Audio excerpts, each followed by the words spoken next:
Hello, this week we're looking at the swords production of the Harrier T.2 2A 404N because being a good company with lots of options, you've got 4 options to build the 2-seat trainer version of the Harrier Harrier.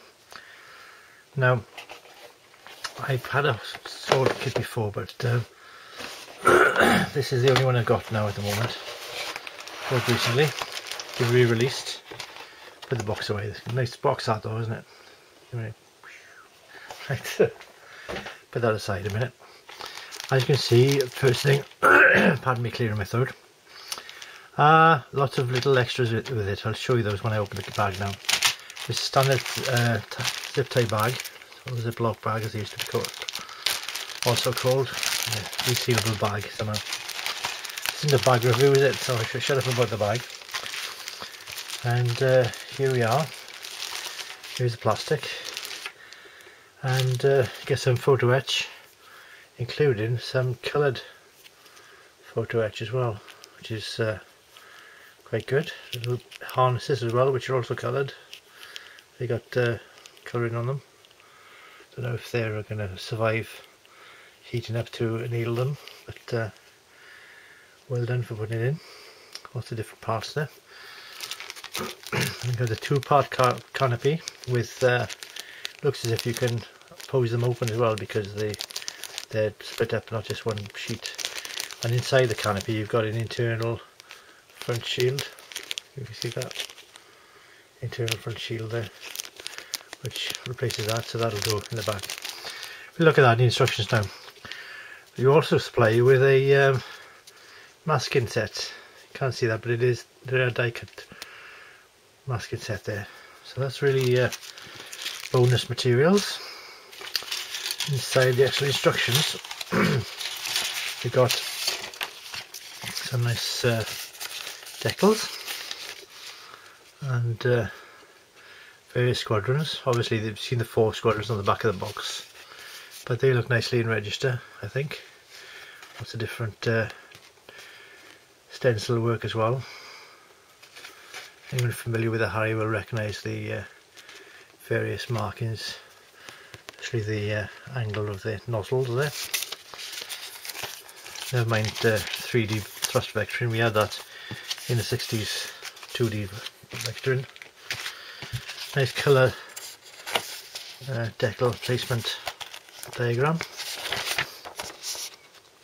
I'm probably going to build this one, or yeah, this one I think I'm going to build. The Mark 4 squadron, T.2, sorry, 4 squadron in Gütersloh, Germany, 1977. And I can remember 1977. I'm that old. But there we are, coloured painting and decals diagram. Right, instructions. I'm going to go through quickly.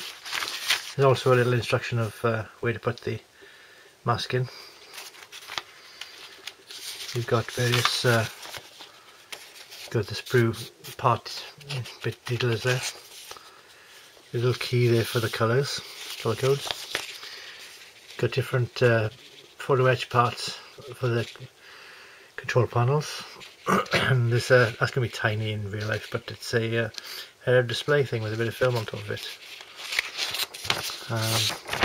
Again, all these photo etch belts and harnesses and all the different things.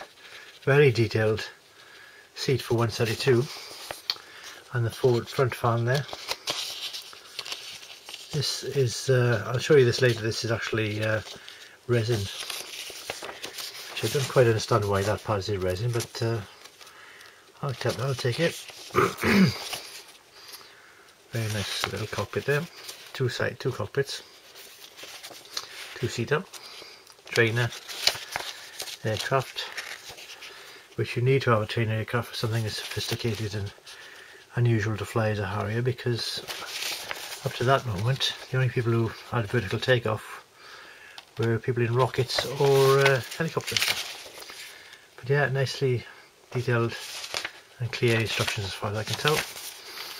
I'm quite content with that. The plastic itself, I had a little look at this before, and the only drawback I've got with this, maybe because it's a short run kit, I think Sword do short run kits, as far as I remember people saying on the modelling channels, but there's a tiny bit of flash on some parts of it, but not that you can't deal with. Any experienced modeler with a knife can see there's a little bit of flash there. That can be easily scraped off, and you might not all the parts of this have got any problem. Some parts have, some parts haven't. See. And the other thing I noticed was these little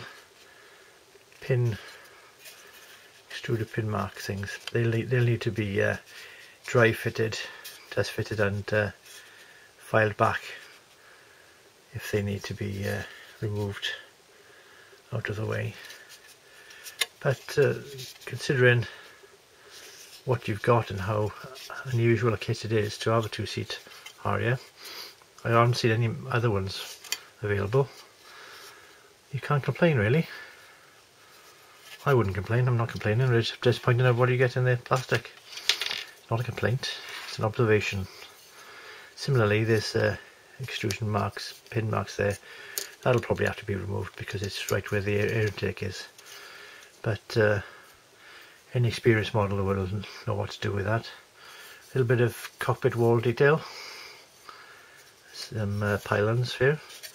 A little bit of, as you can see, it's just on the edge it is of the parts. You've got a little bit of flash there, see. But again, a little bit of a knife, scrape it off. Otherwise the parts are nicely moulded and clearly moulded, as you can see.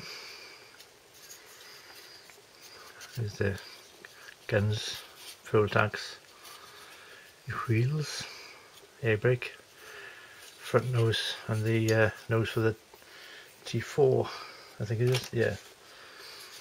And the fore end was the navy version, isn't it? So yeah, that's a very small actual sprue, but yeah, I've been wanting to buy this before. One here's the resin part, which is the underside by the air brake. The air brake comes out there, so you might not even see it if you have the air brake up. But since it's in landing, you might want to have the air brake down. So there's extra detail in there. See there. If that focuses, like I always say. That's fairly good detail anyway. Right, I'll leave it as short as that. 8 minutes is long enough for anybody to watch me yap on. But thank you for watching, and bye for now. Ta-da.